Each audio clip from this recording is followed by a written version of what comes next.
Peace and love, family. This is Salvador Swain, aka the Credit Shaman.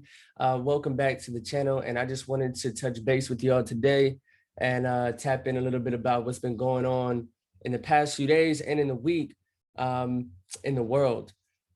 On this channel, we talk a lot about quantum health, law and sovereignty, business and entrepreneurship, plant medicine, and a variety of other topics that allow you, if you focus long enough on them, you'll create a holistic perspective of how you can be able to integrate and be very multidimensional in this reality. As we know, the world is demanding us more and more each day to become more skilled, more versatile, and being able to address the world's problems. So I hope y'all gain a little bit of value and information from this video. I'm gonna be going over some really sad and unfortunate news today. It's nothing new. It seems like every single day there's something new popping up in the reality, man. It's really sad. But the first thing that I wanted to say is, those who are listening to me, I really appreciate you tuning in, because my intention for building this YouTube channel is to really share a plethora of content that can just inform you and keep you aware and give you a different perspective, because sometimes that's what we need. Lately, I've been saying that lately too, is sometimes we could be so tunnel vision and not see the whole reality. Sometimes being too focused on one thing is not necessarily a good thing.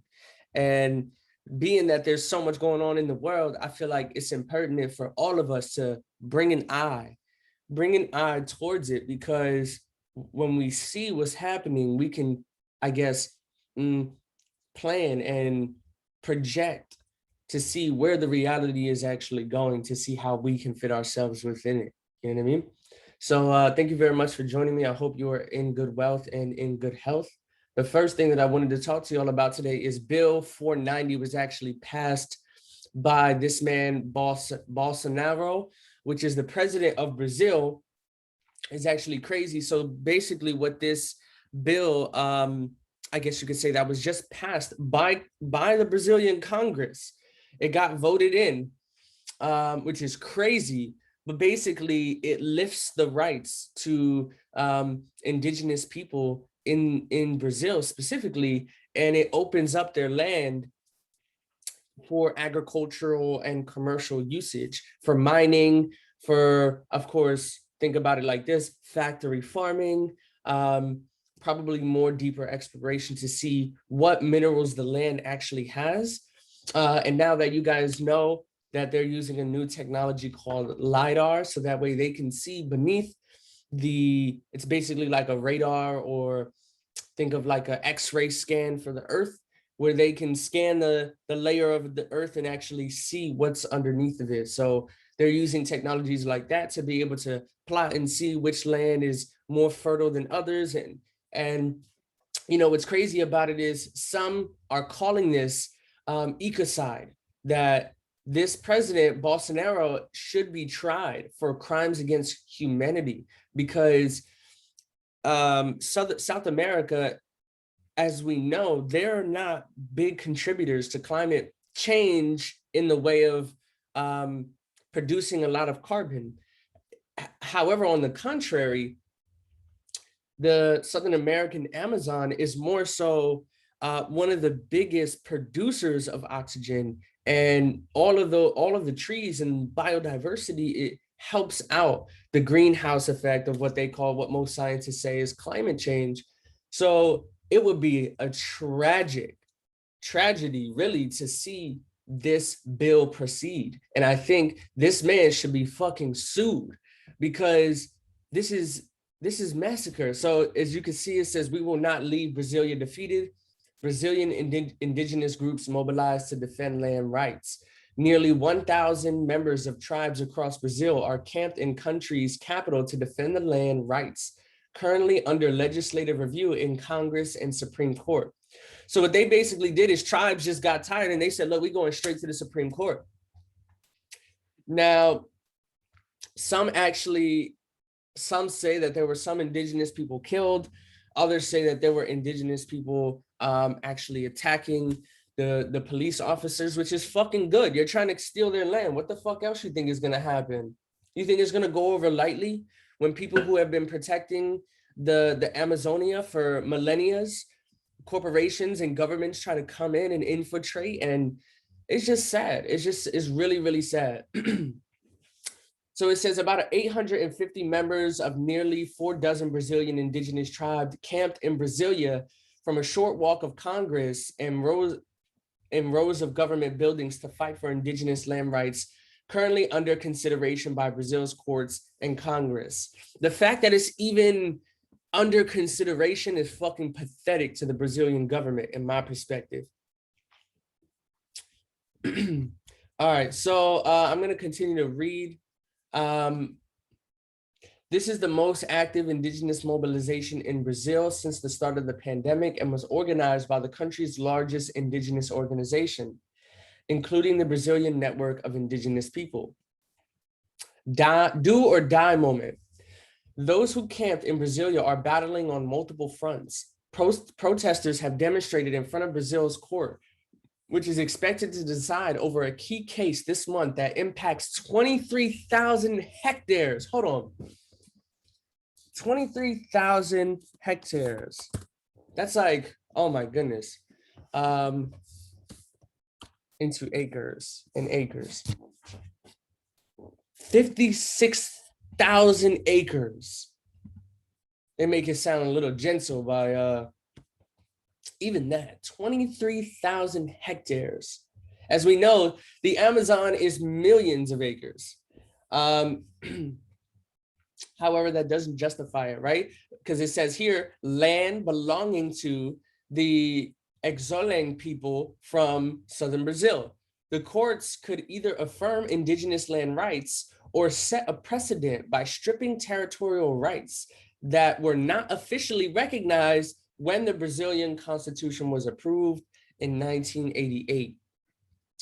So Brasilia Piripa, leader of the Xoleng people, says this would be a tragedy. He says that for thousands of years, the Xoleng lived all across southern Brazil, and that today, less than 500 family remains on their territory. Sounds a lot like the Comanches, sounds a lot like the Aboriginals in North America, sounds a lot like the Aboriginals of Canada. Brazil's constitution protects their rights and their territories, but Bolsonaro has revived policies and a mindset left over from Brazilian dictatorship of the 60s and 70s, which believed Brazil's native people should integrate with society or get out of the way of the country's development. This is a central theme running through their battle in Congress and Brazil's highest court. For the first time as president, Bolsonaro visited an indigenous community late last month in Western Amazon, where he inaugurated a footbridge. These are the people that treat them as though they need to be hidden in their reservation, Bolsonaro told cameras. They don't want them to evolve. They don't want them to cultivate and exploit their land, to mine, to build hydroelectric dams, he said. Funny. Land for us is like our mother. Last week, hundreds of the encampment in Brasilia protested outside of the FUNAI's Brazil Bureau for Indian Affairs and demanded that the director, Marcelo Xavier, be removed. In an open letter, they said he was negotiating their lives for the benefit of the agribusiness interests and illegal mining. It's crazy. It's crazy. So basically what they're trying to say is, this article is a little longer, but you can see here, Bolsonaro should be tried. He in fact should be tried for not only crimes against humanity, but like it says here, ecocide. He's trying to kill the Amazon that is responsible for transmuting carbon in the atmosphere. And if you can't do that, man, you can't fuck with the environment like that. I'm telling you, it's bad karma. So it says here, indigenous chiefs and human rights organizations have accused Brazilian President Jair Bolsonaro of enabling such killings through state policies that they say encourage the destruction of the Amazon for profit while failing to protect indigenous people's rights. They have asked the International Criminal Court to investigate whether the far-right leader's actions, including weakening dozens of environmental protections and encouraging private development of the Amazon, leading to the displacement of indigenous people and contributing to climate change, constituting crimes against humanity. Supposedly, Bolsonaro was campaigning against indigenous people, which is fucking crazy because who put this fucking guy into office anyway? You see why men are out there with their bow and arrows ready to kill police officers, but yet these indigenous people look like the bad people, eh? But you have to understand, at this point, what I think should happen is the Brazil should start to fucking open up for military. That's what I think. They should start recruiting for military. People all over the world who want to fight for the land. They should somehow fly them in and fucking go against these police officers who are trying to infiltrate their land.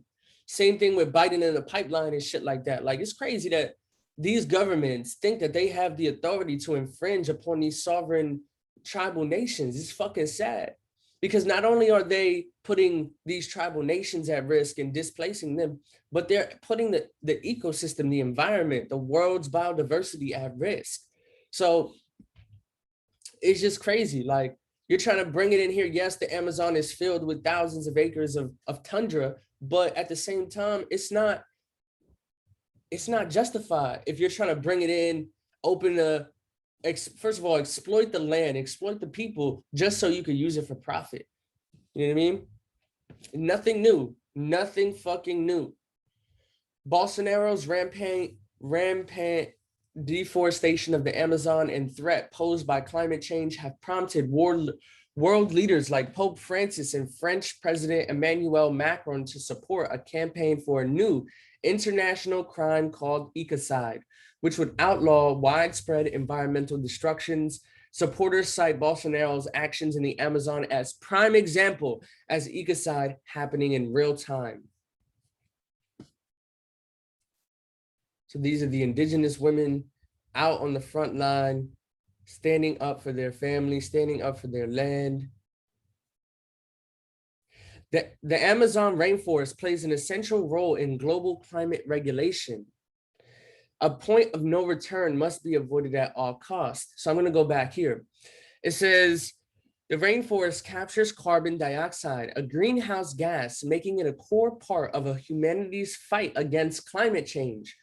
Since Bolsonaro took office in 2019, over 7,700 square miles of the Amazon have been destroyed, an area nearly as large as New Jersey. Holy fuck, that's the state I'm in.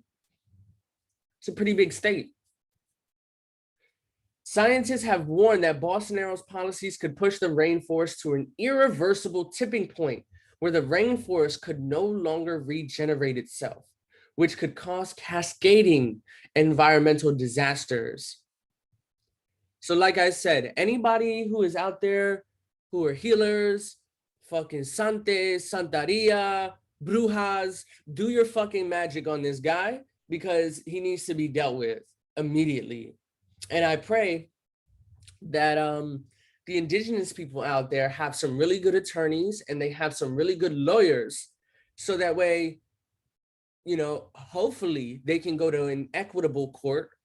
Hopefully the Supreme Court. It's so crazy that the Supreme Court would even have to consider something like this. Like, this actually makes me think. And I wanted to say something about this guy, actually, for those of you, I know my lady is gonna love this, but Bolsonaro, this guy actually looks like a fucking reptile. Take a look at this guy. Take a look at this guy. Spanish, Brazil, nigga, you a reptile, bro. Look at this man's face. He looks dead. He looks like a fucking lizard. Straight up. It's sad. This is who Brazil has running their nation. Thousands of people probably voted him into office. Same thing like this dumbass nigga Biden. It's crazy. Wake the fuck up, people. It's sad. All right.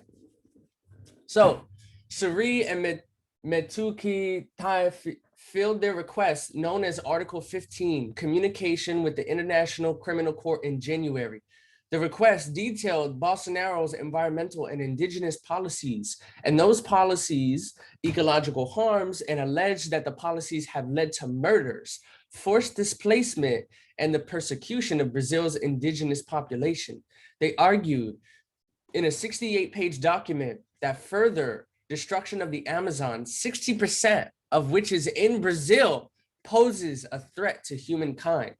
The chief's request followed an earlier Article 15 communication submitted November 2019 by Brazil's Human Rights Advocacy Collective and the Dom Paulo Evaristo Arns Commission for Human Rights, accusing Bolsonaro of crimes against humanity and genocide for the destruction of the Amazon and harm to indigenous people. The court has not responded to that request. It's crazy. The court is not on our side. Court is not on our side. And this is why, you know, let's just say the Malcolm X comes out in me, or maybe the tribal war chief comes out in me. It's just like, yo, man, it's time to go to fucking war. These people ain't getting it. For real. The law, they're obviously dishonoring the law, dishonoring treaties. How far do you have to get before there's another fucking civil war going on? You know what I mean? This is what the Civil War was about. And those of you who have not went back and watched the previous video that I did on the channel, please do that. Because you'll understand about how same thing that happened with the Confederacy to the Americas, to Canada, to Southern America, to Mexico. It happened. The Union basically runs the whole fucking world outside of a few different, no, there's a few sovereign nations that, of course, the United States don't fuck with, because these nations have developed a large enough militia. Okay, you starting to get it now? These nations who have developed alongside the United States developed a large enough militia so that way, if and whenever the United States began to wage war, guess what? They could defend themselves. They could defend their territory and they could defend their own land. This was the weakness of tribal nations being so friendly to people like Christopher Columbus when he came over there to Puerto Rico, and the Tainos greeted him and taught him and fed him and showed him everything. This is the weakness of having compassion. No, I'm not saying don't have compassion. I'm saying look at the reality. These are people, these are real people. This is our earth, and we should be willing to die for it. We should be willing to fight for it, because you want to know why? Men 17, 18 years old get enrolled to the military, get flying across seas to fight in wars that they have no idea why they're fighting. But guess what?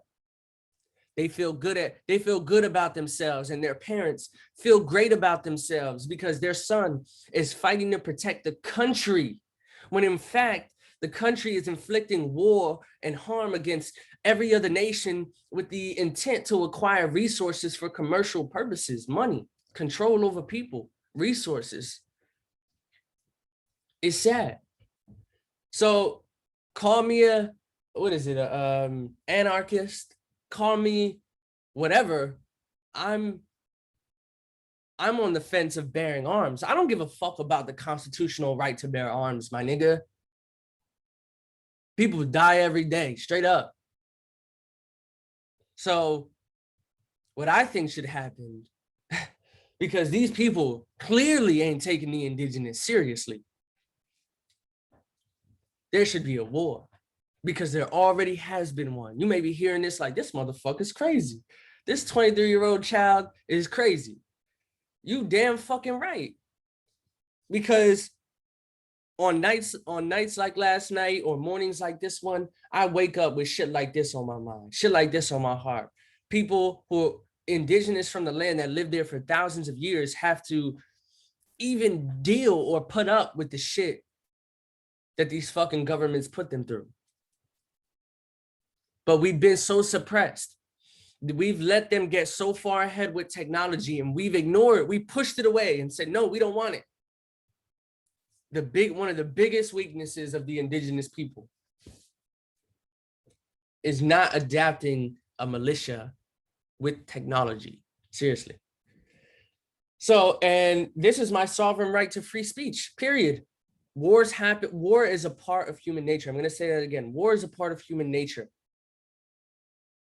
Now, obviously, humans were more evolved and developed to the point where, yeah, rationally, if our egos were put aside, we can come to an agreement. We wouldn't have to go to war. We could sign treaties and make peace. But the truth is, like I said, there's been a war going on ever since. Ever since these fucking people, ever since we allowed these people to come over here, there's been a war. Now it's been a silent war. So this is what they say the impact on indigenous people has if Bill 90 actually goes ahead and allows private corporations to come in there and start to exploit the Amazon. Suri and Metu, I don't know how to say his name, please come to nearly 50 years after the release of a damning government report that detailed thousands of atrocities, including torture, murder, land theft, carried out with impunity by Brazilian officials against indigenous peoples during the country's 1964 to 1982 military dictatorship. The mentality of that regime, namely the indigenous people should assimilate and have no land rights, has become ascendant under Bolsonaro, indigenous groups and lawyers say. It is a completely wrong mentality, but that's Bolsonaro. He comes from this school that believes indigenous peoples aren't peoples, said Ana, a Brazilian attorney who has represented indigenous groups for over 30 years and is now the executive director of the nonprofit Fundo Brazil. He sees them as obstacles to development, and where there's obstacles, you have to remove it. Bolsonaro has a history of making anti-indigenous statements. He has compared isolated indigenous peoples to animals in zoos, and in 2020 said that Indians are undoubtedly changing. They are increasingly becoming human beings just like us. In 1998, he laminated that Brazil wasn't as efficient as the United States, which exterminated the Indians. And as a president, his administration opened investigation into indigenous leaders, wow, including Suri, who have spoken out against his policies, accusing them of defaming him. It's crazy. In 2019, when Bolsonaro took office, there were at least 256 cases of property damage, illegal occupation, and exploitation of indigenous land, up to 109 incidents in 2018, according to the Missionary Council for Indigenous People. The rate of indigenous people reached an 11-year high in 2019. In one case, detailed in the January request, Amira Wahapi, the leader of the Wahapi people, was stabbed to death by minors who were illegally invaded her village. The United Nations High Commissioner for Human Rights, Michelle Bachelet, said the murder was a worrying symptom of the growing problem of encroachment on indigenous land, especially forest, by miners, loggers, and farmers in Brazil. It's crazy. It's really crazy.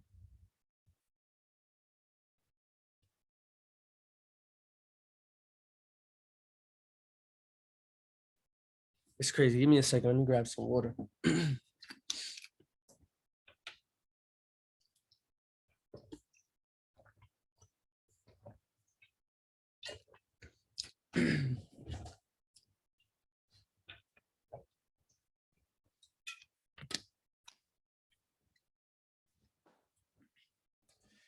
Alrighty, so in other news, pretty crazy shit happened here though.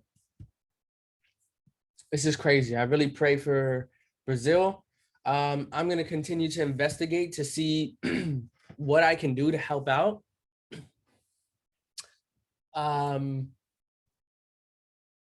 Yeah, I suggest you please do your research as well. And if there's anything that you guys come up with, if anyone knows anything else, please feel free to leave it here in the comments. Please feel free to express your frustration as well, as we understand this is a really crazy time. So as said before, I'm gonna read a little Instagram post from my brother Realization Nation, Fabian, or actually no, it wasn't him, but it's actually from the Lakota Law page. Let me actually bring it up. Bring it up.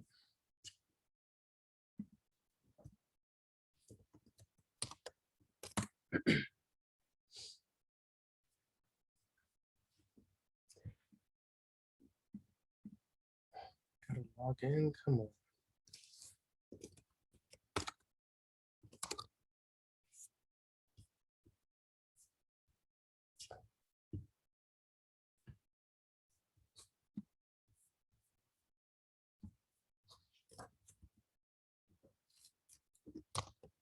Just bear with me 1 second.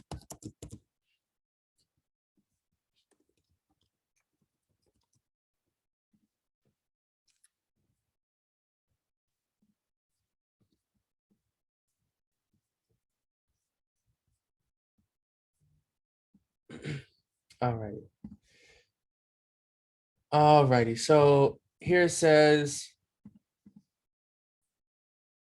this is going back to the First Nations of 751 unmarked graves in Canada. We went over that in the last video. Indigenous brothers and sisters, take care of each other now more than ever. People did not listen to the Truth and Reconciliation Commission, and now the truth is being revealed, and Canada can no longer turn a blind eye. It is time to hold each other up. We cannot manage alone. Prayers up, prayers across all time.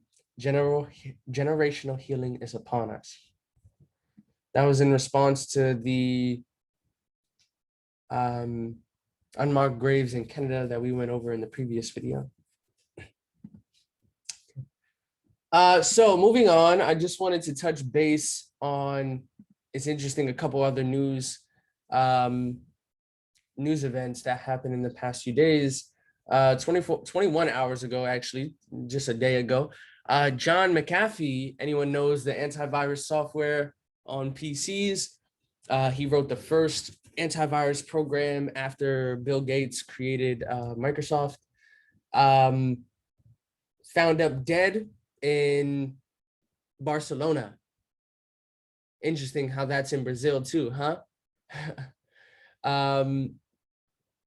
Pretty crazy. He was, they said that he was tried in Spanish courts for tax evasion, according something to do with the US. And then all of a sudden he dies. He hung himself in his cell. Supposedly, it wasn't, oh shit, I didn't mean to do that. Supposedly it wasn't a suicide. 2 years before his death, John Mcafee posted a tweet saying, "If I suicide myself, I didn't, I was whacked." In 2019, John Mcafee tweeted if he were to die, it would appear to be by suicide. It would not be true. Mcafee also had tweeted several times about Jeffrey Epstein's death, claiming it was not a suicide. After Mcafee's death in jail on Wednesday, the old tweet was shared, widely fueling speculation. He died on Wednesday in Barcelona, Spain, after a court ruled that he could be extradited to the US on tax evasion charges. The Department of Justice said that the death appeared to be a suicide, but the final determination would come after the officials conduct an autopsy. A tweet posted in 2019 from John, it says, getting subtle messages from the US saying, in effect, we're coming for you, Mcafee.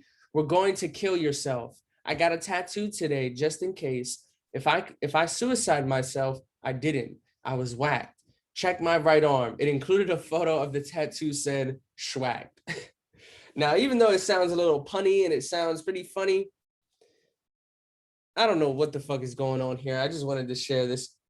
I just wanted to share this with you guys because it's pretty interesting. as it relates to world news. I'm not really too interested in this case, but it is interesting, something to note. So I actually, it says Biden insurrectionist needs nukes to take on government. So check this video out real quick. Enough rogue gun dealers feel like they can get away with selling guns to people who aren't legally allowed to own them. And I might add, the Second Amendment from the day it was passed limited the type of people who could own a gun, what type of weapon you could own. You couldn't buy a cannon. Those who say the blood of patriots, you know, and all this stuff about how we're going to have to move against the government. Well, the tree of liberty is not water with the blood of patriots. What's happened is that there never been, if you wanted to think you need to have weapons to take on the government, you need F-15s and maybe some nuclear weapons. The point is that there's always been the ability to rationally limit the type of weapon that can be owned and who can own it. Funny fact, but I seen someone post on Instagram about how they kind of misconstrued his words. After I watched the video myself, I realized how much of a shitty job they did at translating what this man actually said. But they were basically saying that they said that Biden has the F-15s and nukes for people who are against the government, but that's not exactly what he said, as you just seen. But either way, this guy's a fucking clown. I don't know what I'm talking about him anymore. The next thing that I wanted to talk about is the apartment building that collapsed in Miami.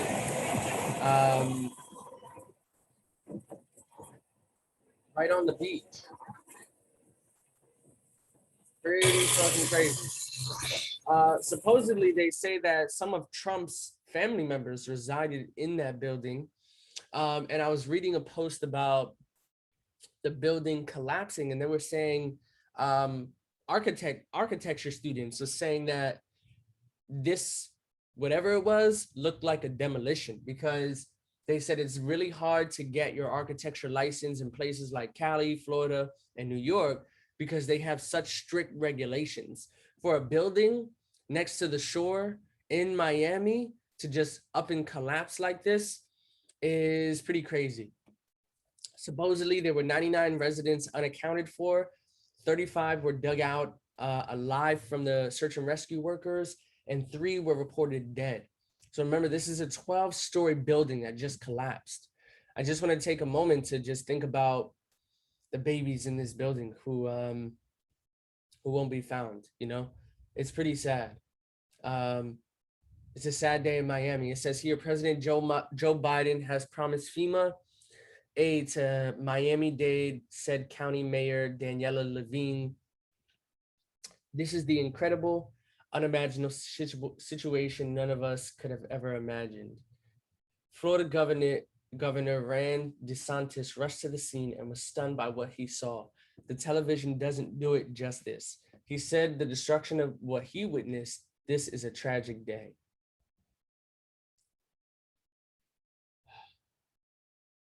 Yeah, pretty crazy.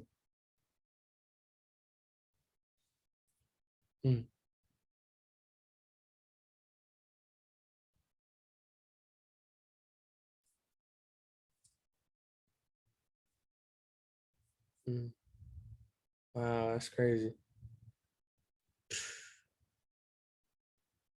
looks like half the building just got like ripped in half. It's fucking crazy. Other words in Bitcoin news, I believe another country is accepting cryptocurrency. It says here, Citigroup has reportedly set up digital assets groups to offer client access to cryptocurrency. Citibank, interesting. As we know, China is actually trying to take over the production of mining Bitcoin because they say it takes up too much energy. As we know, China is one of the largest contributors in the world to greenhouse gases. It is actually quite a funny fact that they're trying to limit people who are mining Bitcoin. So they are basically tracking IP addresses and everyone who is giving off signals for mining, which China is one of the biggest mining countries in the world. They have majority of the Bitcoin miners that do take up energy, but at the end of the day, we all know the reason why they're trying to shut down, what's it called, Bitcoin mining. I think what country, let me search this up. What country just accepted Bitcoin? El Salvador, but it was also somewhere else. Oh, Paraguay. How do you say this? Paraguay? Paraguay. Is Paraguay set to become the second country to make Bitcoin a legal tender after El Salvador? Yes. Yes, yes, yes. So they vote to adopt Bitcoin as an official currency earlier this month after the domino in Latin America looks to set fall. The Central American country made history when it voted to make Bitcoin a legal tender June 8th. A decision that was applauded by politicians in slew of Latin American countries, including Panama, Argentina, and Brazil. Lawmaker Carlos Rejala is now leading a bid to implement legislation to make Paraguay the second country to do so. On Thursday, he announced that he would be introducing a bill into the country's National Congress in July that would likely mirror El Salvador's new cryptocurrency law. Yay, cryptocurrency, right? This is huge, huge, huge, huge. No more using fiat government-controlled currency, please. Other Bitcoin news. What is happening? It says Bitcoin miners flock to upstate New York for cheap energy, then it got complicated. Interesting. One of the biggest Bitcoin operations in the world is energy-intensive process. This generates new Bitcoins when miners using high-powered computers solve computational puzzles to verify transactions across the blockchain. Yes, that is how cryptocurrency works. That is how you can make money mining. Actually, when we move to Florida, I'm gonna get me a couple miners just to plug it up and literally let that thing make a couple $1,000s a month, because Bitcoin mining is lit. It's literally like mining, like we're really mining, but just digitally. Pretty crazy.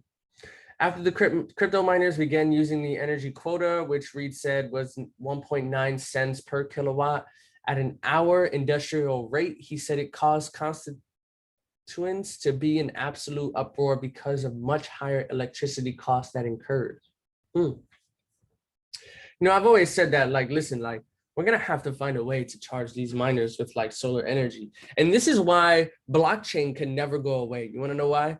Because even if the internet or Wi-Fi didn't exist, if we could figure out Earth-based technology to send signals, if you have one miner up and running, the whole blockchain could stay sustained. So if you think of like an EMP going off, I would even say Bitcoin and cryptocurrency is resilient to that. Pretty crazy to think of.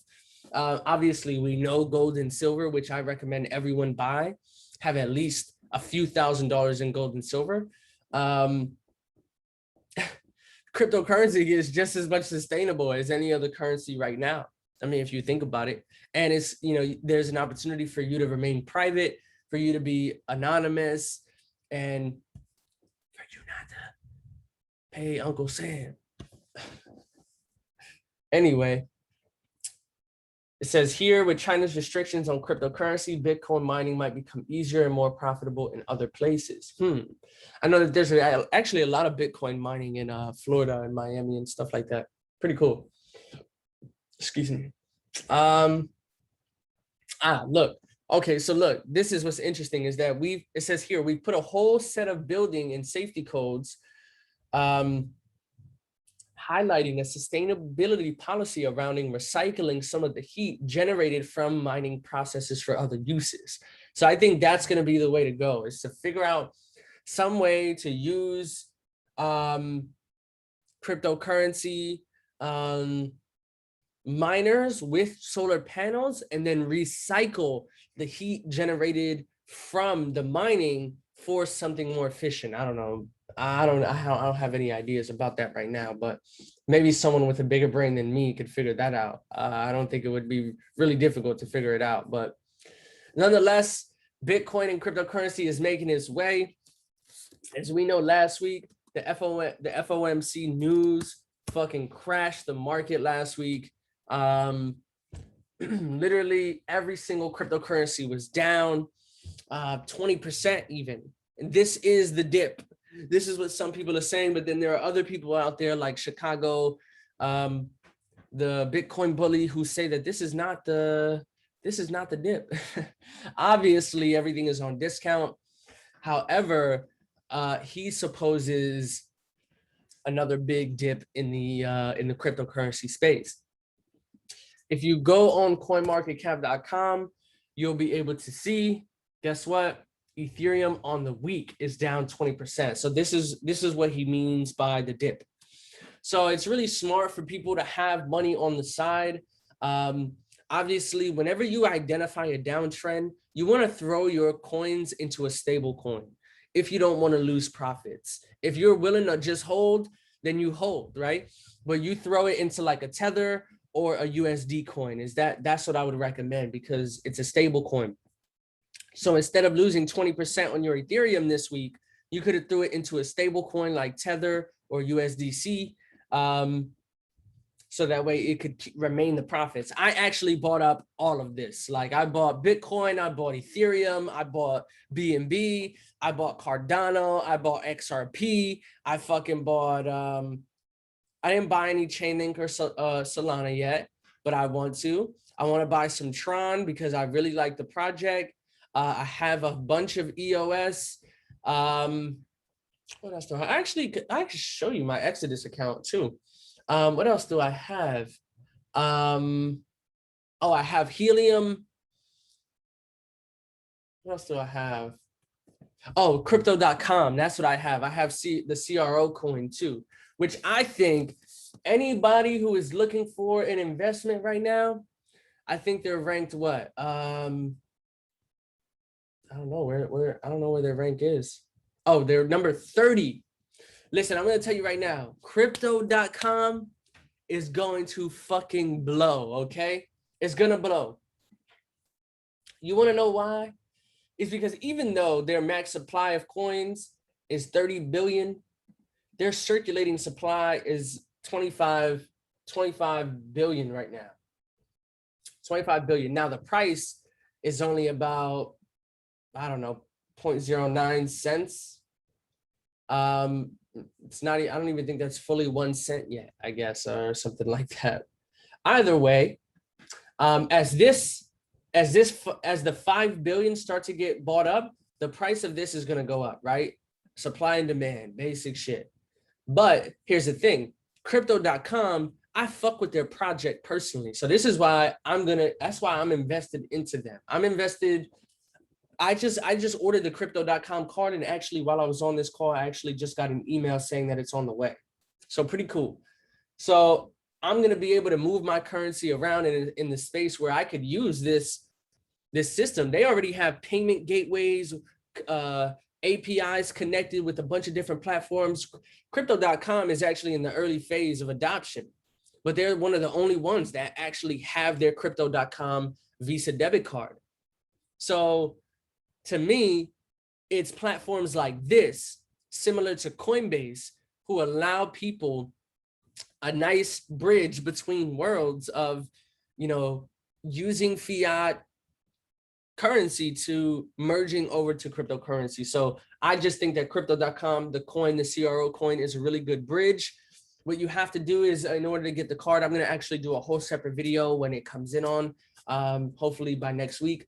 I'm going to do a whole video on how to get the crypto.com card, how to make passive income with it, and a bunch of other things. But listen, my mouth is super dry. I got to go do other shit for the day. Peace and love, beautiful family. I hope y'all gained some value on this call, and looking forward to tuning in with y'all another time. Peace.